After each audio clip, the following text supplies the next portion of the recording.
Halo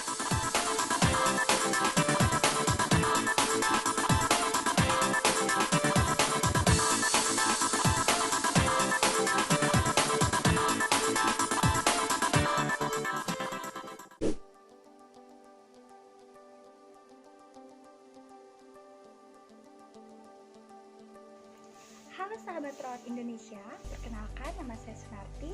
Di video pembelajaran ini saya akan membahas mengenai keperawatan keluarga. Keep watching guys!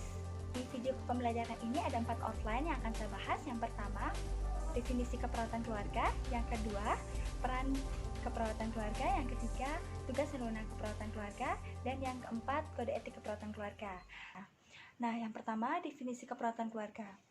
Keluarga terdiri dari 2 orang atau lebih yang terikat dalam suatu perkawinan dan memiliki satu hubungan darah yang sama, tinggal dalam satu rumah, dan berinteraksi sesuai dengan perannya masing-masing. Kemudian, definisi dari keperawatan keluarga adalah suatu rangkaian praktik keperawatan yang ditujukan kepada keluarga guna meningkatkan derajat kesehatan keluarga. Nah, yang kedua, adapun peran keperawatan keluarga itu ada 6, yaitu yang pertama sebagai pendidik. Nah, perawat sebagai pendidik yang akan memberikan suatu pelayanan atau promosi kesehatan di keluarga guna meningkatkan derajat kesehatan di keluarganya. Kemudian yang kedua, perawat sebagai konselor, di mana di dalam suatu keluarga ada keluarga yang memiliki suatu masalah kesehatan sehingga dia datang kepada perawat untuk berkonsultasi mengenai masalah keperawatannya. Disitulah peran perawat sebagai konseling memberikan suatu solusi bagaimana sebaiknya untuk memberikan solusi masalah keperawatan itu. Kemudian yang ketiga, perawat sebagai advokat, di mana perawat memiliki kewajiban untuk memberikan hak-hak kepada keluarga untuk bagaimana pelayanan yang harus diberikan kepada keluarga. Nah, kemudian yang keempat, perawat sebagai koordinator. Nah, di mana perawat mengkoordinir pelayanan kesehatan yang ada di keluarga. Kemudian yang kelima, perawat akan berkolaborasi dengan tenaga medis lainnya untuk meningkatkan derajat kesehatan di keluarga. 6.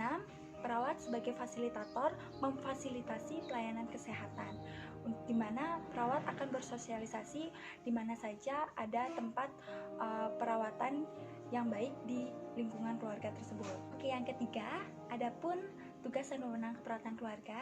Yang pertama, mengumpulkan data mengenai masalah kesehatan yang ada di keluarga tersebut. Kemudian yang kedua, membuat rencana keperawatan untuk meningkatkan derajat kesehatan keluarga. Yang ketiga, membuat atau melakukan implementasi atau tindakan apa yang seharusnya diberikan pada keluarga tersebut. Yang keempat, mengevaluasi kegiatan atau peningkatan derajat kesehatan di keluarga tersebut. Nah, yang kelima, kita juga berkolaborasi atau berperan aktif di keluarga maupun individu. Oke, yang keempat merupakan kode etik keperawatan. Nah, sebelum saya menjelaskan mengenai kode etik keperawatan, saya akan menjelaskan mengenai pengertian dari kode etik.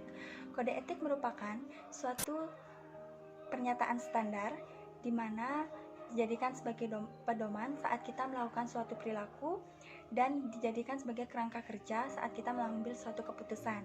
Nah, kode etik keperawatan juga di mana kita sebagai perawat berpegang teguh untuk melakukan suatu perilaku yang sesuai dengan etika agar tidak melanggar etika atau norma yang telah berlaku.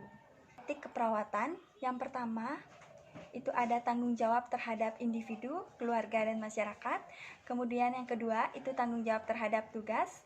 Kemudian yang ketiga tanggung jawab terhadap profesinya. Kemudian yang keempat tanggung jawab terhadap tenaga kesehatan lainnya. Dan yang kelima tanggung jawab terhadap negara Republik Indonesia dan bangsa Indonesia.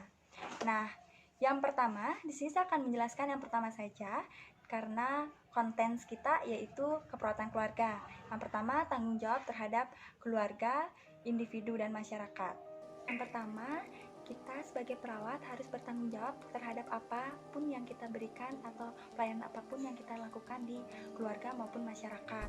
Nah, kemudian yang kedua, tanggung jawab saat memberi asuhan keperawatan, kita harus menghormati nilai-nilai kebudayaan yang ada di keluarga maupun masyarakat. Nah, kemudian yang ketiga, itu kita harus melakukan suatu asuhan keperawatan sesuai dengan standar operasional prosedur dan melakukan dengan ikhlas. Kemudian yang keempat, kita harus menjalin hubungan saling percaya terhadap keluarga dan perawat agar kita dapat menciptakan atau meningkatkan derajat kesehatan keluarga. Pertama, itu ada autonomi, di mana perawat menghargai hak-hak keluarga untuk meningkatkan kesehatannya. Hak-hak keluarga untuk menolak apapun yang kita akan berikan. Nah, kita harus menghargai hak-hak keluarga tersebut. Kemudian yang kedua ada beneficient, di mana perawat berbuat baik kepada keluarga atau memberikan suatu hal yang terbaik untuk meningkatkan derajat kesehatan keluarga. Oke, yang ketiga itu ada justice atau keadilan, di mana perawat harus bersikap adil kepada keluarga dan tidak berpilih kasih.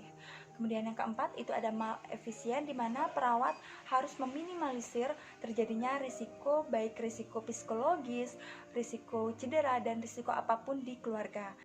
Kemudian veracity, di mana kita harus mengatakan hal yang sebenarnya pada keluarga. Kita harus berperilaku jujur pada keluarga untuk meningkatkan derajat kesehatannya. Kemudian fidelity. Nah, fidelity ini merupakan janji. Nah, kita harus memiliki komitmen dalam diri kita, yang mana kita harus berjanji bahwa kita harus meningkatkan derajat kesehatan di keluarga. Sekian yang dapat saya sampaikan mengenai peran keperawatan keluarga, definisi keperawatan keluarga, dan tugas etik maupun tugas dan wewenang keperawatan keluarga. Terima kasih telah menonton video ini. Mohon maaf jika ada salah-salah kata, dan saya akhiri dengan sampai jumpa.